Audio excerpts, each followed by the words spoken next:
Hello boxing fans, right now I just want to give a few quick words on the whole Lamont Peterson versus the IBF versus Zab Judah debacle.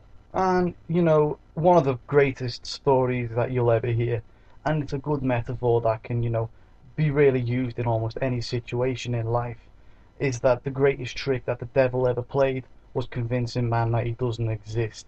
And I think that can be used really well in this situation here. You see that the IBF are trying to convince man, as in the male and female, the boxing world, that the PED issue does not exist, and that Lamont Peterson was not using a hormone replacement therapy, for performance enhancing methods, but just for therapeutic reasons, for just feeling better about himself. I don't know.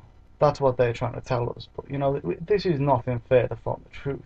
The average person can see straight through this.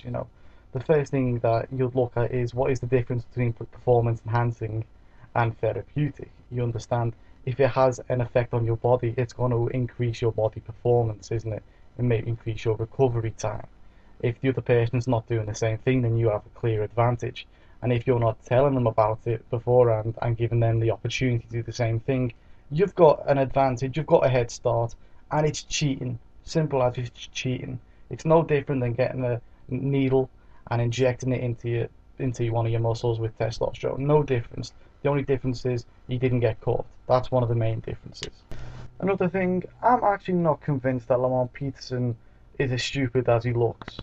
Let's be real here. I think this guy is a pretty intelligent guy. He's got good PR, and he's somehow seemed to maintain a lot of his PR through this PED issue. But then again, he was fighting against Amir Khan, who, let's be honest, Amir Khan couldn't get good PR if he did anything. If he saved the kid from a burning building, it would be, the headline would be Amir Khan touches hot kid.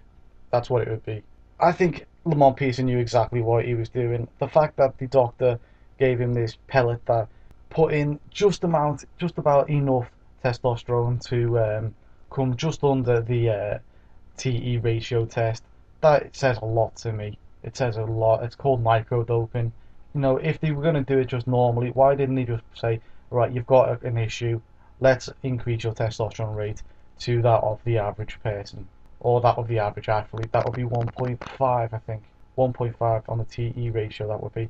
Instead, they increased this to 3.77. It says a lot, doesn't it? Why do you need more than double the amount of the average athlete? So to me, it just seems that Lamont Peterson, he knew what he was doing. The IBF know what they're doing now. They're just trying to save face, get a champion to fight another American challenger. It says a lot that the actual person who benefited out of this is American, and he's fighting another American. And at the end of the day, I don't see that the fight, Lamont Peterson versus Zab Judah, means anything. I don't think that it's a meaningful championship. I won't recognise the champion at the end of it. At the end of the day, Lamont Peterson used steroids before he fought Amir Khan, and then afterwards, before he was going up to the rematch, so he cheated. He cheated, in other words. And then Zab Judah, where does he fit into this? Well, he was the guy who lost to Amir Khan clean. He quit against him. Why does he deserve another shot? I don't get it. So really, you've got the quitter against the cheater. And I'm not going to watch this fight. You can watch this fight. I'm not going to watch this fight. This fight's worthless to me. A few questions to end on.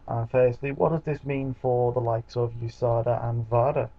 I mean, they've went in, put in the work, they've done the tests on the fighters, found the dirty fighters, and it seems that the boxing organisations have rubbished their reports. They've just said, no, you don't know what you're talking about. When realistically, it's the corruption that's saving these boxers. Another thing I've got to say is it seems like the sport is not cracking down anymore on these loopholes. They're just opening more loopholes for fighters to get through. Like this one, the therapeutic one. Yeah, everyone knows therapeutic comes hand in hand with performance enhancing. You wouldn't do something just for the fun of it, would you? I mean, what's the point if it doesn't actually do something to help you in the long run? Also, in boxing, it just shows again that after dark, there's no rules. There's nothing to follow. They always shit on the little man. I've got to say, Larry Albami, he got 4 years and he admitted his steroid use. Lamont Peterson, he sort of admitted his steroid use, but he's got off with it. they've just shit on the little man in this one.